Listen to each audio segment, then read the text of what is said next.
Hello folks, I'm Victor First Mornington, and you are right now watching episode 3 of the Mind Probe, the weekly review show from the Doctor Who Expo Sim, which is the Katrina Sim in Second Life. Joining me today is one of the co-owners of the Doctor Who Expo. You've got Ezzy McAlpine. Say hello, Ezzy. Hello. You've got the other co-owner of the Doctor Who Expo. You've got Maureen Dalek. Say hello, Maureen. Hello. And you've got one of the staff joining us from episode 1. You've got PC 101. Say hello, PC. Yarr. And you've got me, the general layabout of the sim. So this is episode 3 of the Mind Probe, reviewing episode 3 of the current series of Doctor Who, named Curse of the Black Spot, or as I like to call it, Curse of the really drab episode following the first 2 great episodes of this show. So yeah, it's not a very, very good start, is it? We'll do the general, what are your thoughts in 2 minutes round first, starting off, of course, with Mr. McAlpine. Ezzy. Hello. What a lackluster episode. To be honest, I was kind of bored. I did feel it was kind of a filler, especially after the first 2, because I've got a feeling that the first 2 sort of edited did sort of use a lot of budget, shall we say. And I just got the impression they were trying to save money on this one. I mean, there was essentially the filming down in Cornwall on that ship they had, and they built, I think, 2 sets. That was it. They had the one inside the ship, and then the part with the people on the sort of beds. I just got the feeling it was sort of meant to be sort of more of a pick-me-up after the first 2 episodes. Basically the same kind of thoughts I've got. Marine! I didn't actually mind it. It was on a different scale to the first 2 episodes, but I was sort of going into it expecting something on a different scale. It's like, right, we've had the first 2 episodes, they were event television, whatever that's supposed to mean. And now we're sort of into the normal part of the series, so I don't know. It was Doctor Who for me. It was just Doctor Who. I don't think Doctor Who has to be a huge event every single time. I enjoyed it. Yeah, well, I suppose if it was a big event every single time, they'd run out of budget halfway through the series. PC! Well, after the trailer for this episode from last week's, I wasn't really expecting much. I was expecting it to be really sort of cheesy, Pirates of the Caribbean sort of thing. So I really wasn't expecting very much. So with that in mind, I actually thought it was an average episode. I didn't mind it. It was alright as an episode goes. It wasn't amazing, but just a sort of filler, as we say. It kind of ticked over, didn't it? I mean, I think Maureen sort of summed it up really. It was just a sort of an episode. You know, it didn't really have to ask any more of it. It didn't really reveal too much either. It didn't have any sort of continuity stuff. Alright, you had the lady with the eye patch in it again. But I mean, continuity-wise, that episode could have been in anywhere. Yeah, could have been anywhere, really. I mean, that could have been, anywhere in Series 6, shall we say. Yeah, well, the thoughts of these 3 folks, here's the same kind of thoughts I've got. And Maureen's got a point. Every single episode of the new series can't be a big budget extravaganza, or they'd basically run out of money halfway through the series. So there's got to be filler episodes. It was the same thing during Tennant's run. But even for a filler, there was some good effects. I did watch The Confidential after it, and, they ran through the whole blue screen thing of that freaky-looking woman that played, what was her name, Lily Cole. And that's the first thing we're going to concentrate on in the little middle segment here about different plot points. Yes, Ezzy?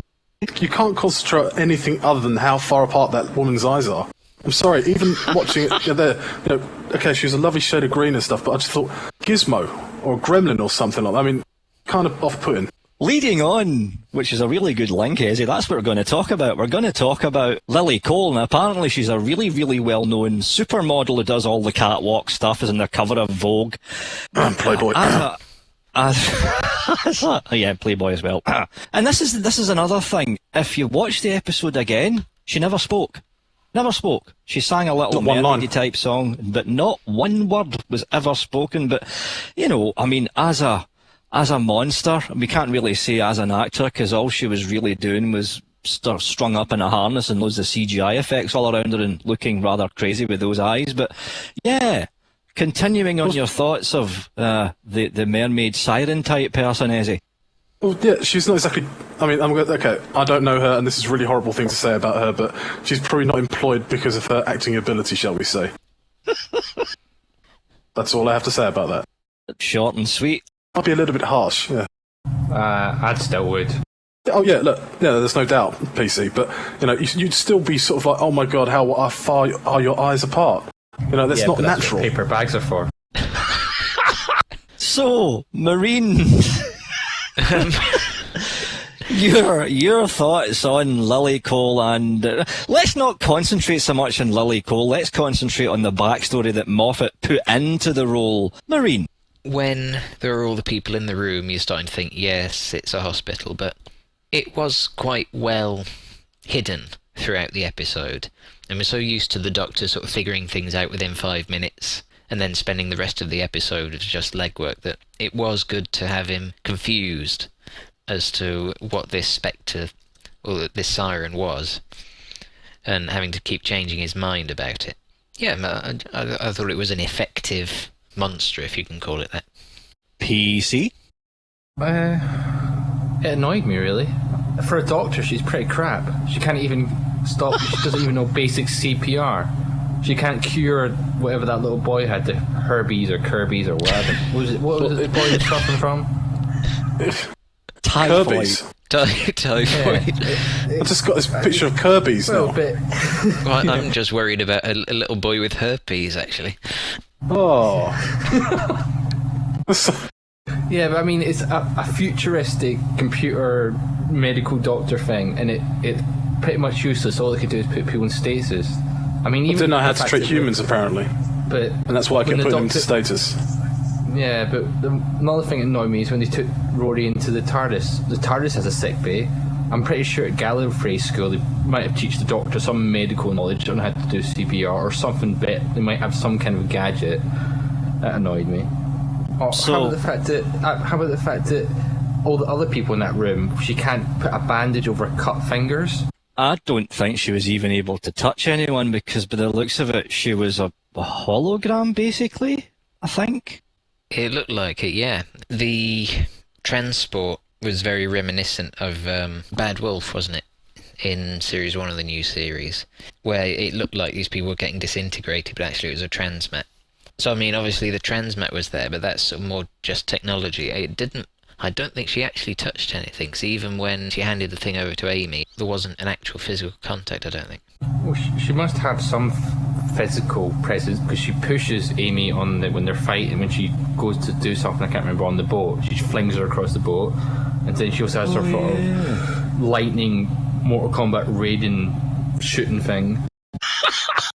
She also had the power of eyes that are really far apart. Yeah, you're not going to let that go, are you, Izzy? No, Well, that's for I'm not. me. I can't let it go. It's going to haunt me this evening. I'm going to close my eyes to sort of go to sleep, and all I'm going to see is those eyes. Eyes. See, the thing is, in the dark. watching it in Confidential, her eyes didn't really look all that far apart. But if you look at her face straight on, it looks as if her eyes are like 2 miles apart. It's just the weird camera angles. But as for me, I mean, yeah, the whole thing about you can't lose a drop of blood. But the thing that annoyed me, and this is tying in with the whole monster thing that I'm going to sum up with a middle bit here, is that the Doctor was extremely flip-floppy type Doctor, a little bit like Tennant. It's like, oh no, I'm wrong again, and oh, I was wrong again, and look, I'm wrong again, and Well, you know. you had that great, what's his name? Hugh, I can't remember his last name now, the guy, the captain, essentially. Hugh Bonneville. He's quite Hugh Bonneville. I mean, he's quite a big character in that, really, isn't he? There's a few parts where he said, like, I'm in charge, I'm the calling the shots, or are you in charge? And he is a So good the actor. Doctor just went along with it. He's been in a lot of well-known shows in the UK TV, but, and another thing, talking about the TARDIS and ships, etc., etc., etc., one of the other major plot points, which I, to be honest, kind of seen coming, was the whole thing about two ships, like the hospital-type, doctory-type ship with the crazy mermaid with the eyes thing going on, and the pirate ship, both in the same plane of existence, like one on top of each other. And, that's another plot point, I suppose, but I've basically ran out of things to talk about this show, guys. Well, that's it. There's not much to it. I mean, it was, let's have a jolly on a ship. Don't spend too much money doing it. Let's just have some fun after the first two dark episodes. I mean, that's more or less summed it up. I mean, the producers in Confidential was saying that essentially. I mean, this is just a fun one after the season openers. Was this not, I think, scheduled to be like the 9th episode or something, but in production? I know they have moved it around, yeah. They've moved some Neil Gaiman. I can never remember people's last names. No, they've shifted a couple of his. Gaiman? Yeah. Gaiman, whatever. They shifted a couple of his episodes around, I think. I'm trying to think. The lady with the eye patch is back again. Yeah, and the whole is Amy pregnant or isn't Amy pregnant Dr. Scanny thing at the end of the episode as well. So there was a couple of tie-ins with the first 2 episodes. I think we did have a Doctor Who first, though, which was at the end of the episode, which is 2 companions going to bed in the TARDIS, ostensibly together. Oh, yeah. Oh, well, that's it. Lucky Mary Whitehouse isn't alive today, or it'd be a scandal all over the news. The mere insinuation of it. I know, but they are married, so it's all right. True. So I think, are we in agreement here, folks, that we could basically wrap this one up and just go straight to the reviews? Next time, trailer. We'll spend a few minutes talking about the trailer, which probably was the highlight of the entire episode, to be honest. You really think we should? Because that's going to take... We could spend more time talking about the trailer than we could this whole episode. Tell you what, let's talk about the trailer. So before we sum up the rather average, I think I know what the score's going to be, but before we sum up this rather average episode, let's talk about the one redeeming moment which happened, strangely enough, at the very end of the episode. You can actually catch the trailer on the BBC website in nice high resolution. Let's have a little chinwag about the 1 minute-ish long trailer of the next episode, which is one of the 2, I think. One of the 2 episodes that was written by the rather fantastic writer, Mr. Neil Gaiman. I think it's Gaiman, yeah, Neil Gaiman. So, yeah, mic's open, folks. When I was like, oh, it's got what's her name in it from Ashes to Ashes, but it's not her, which is a bit disappointing because I do like that actress. But it's got the woman who I think is playing his wife. I don't know if it is his wife, but the woman you see sort of talking to him. She's I think she was been in that episode of Sarah Jane, and you might have seen her in the episode of Single Father with David Tennant. But other than that, I don't really know much about her, but she looks good. Marine. Who do we think the Time Lord is? Oh, I think that's his wife, is it not? Well, because there's the woman, and there's also the voice in the TARDIS, the male voice. What? The sort of ominous sort of. I think it's the gas. You see green gas going around the console, and then there's in the console sort of a green ambience. And I think it's. You think about it, if those people would breathe in the gas, maybe that's why the gas is possessing them. Although, I mean, it could be just someone's just fired. And bringing this little whip round of the trailer, which is the only basically good bit of the episode, to a close, Mr. McAlpine. Yeah, well, what can we say? I mean, I think we all want to have it as possibly someone from the past, but knowing things the way they usually are, it won't be. It'll be something completely different, or there'll be someone basically pretending to be one or something along those lines. It looks good. I mean, we're going to see things which we haven't seen before, especially in the new TARDIS itself. I don't know. I'm really going to have to look at the trailer again, to be honest. I mean, I saw it once, but yeah, it does look better than the episode we just watched. Well, final thoughts about the trailer. I went to the BBC website. Anyone in the UK can pop over to the BBC website and look at the trailer. There's also 2 preview clips, which doesn't really show much. It shows the QB thing knocking on the TARDIS door and the Doctor saying, "I've got mail," all happy and stuff. I'm kind of leaning towards Ezzy's side because Neil Gaiman, I think it's Gaiman. I'll need to look up on the internet or something. The way you're saying it, you make it sound like Guinan, but with a different letter in the middle of it. Neil Gainan. Is he going to be in the concert room serving that people drink? And would he have that really big weird hat that Guinan usually wears?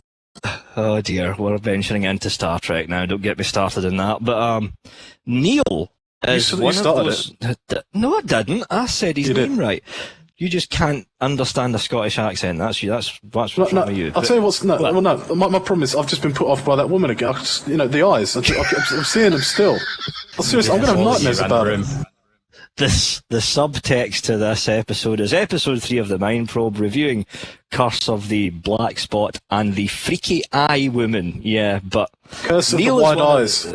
Curse of the Wide Eyes, there we go. But Neil is one of those writers who's a bit like Moffat. A little bit like Moffat, and Stephen Moffat's got a lot of respect for Neil.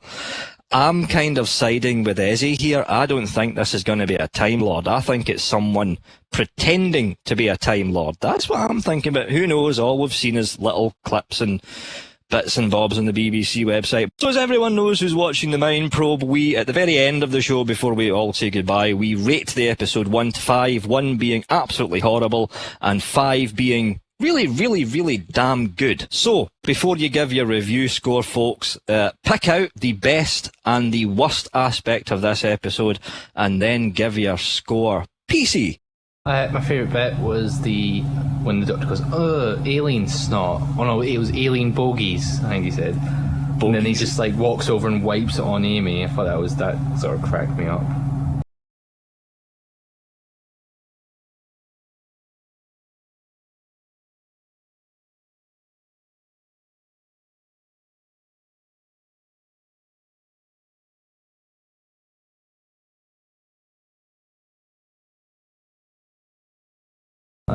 The worst bit, Amy's sword fight. I just thought that was just stupid.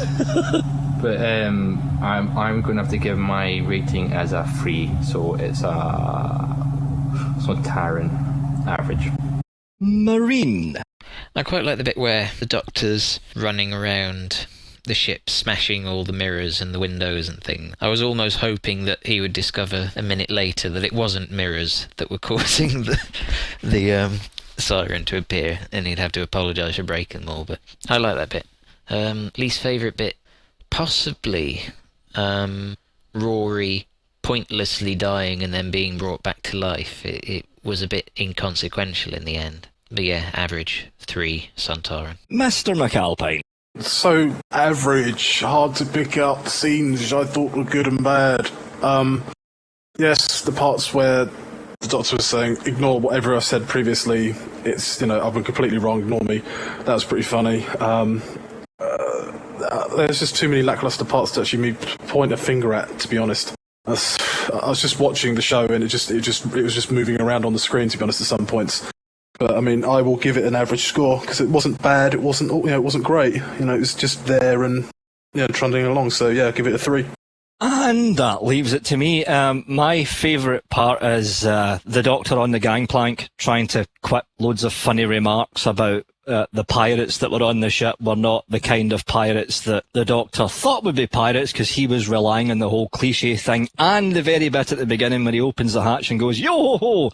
And what, does nobody say that anymore? As for the worst bit, the entire plot line, yeah, that's the worst bit for me, but the really, really bad bit I've got to agree with PC was the really naff sword fighting bit with Amy.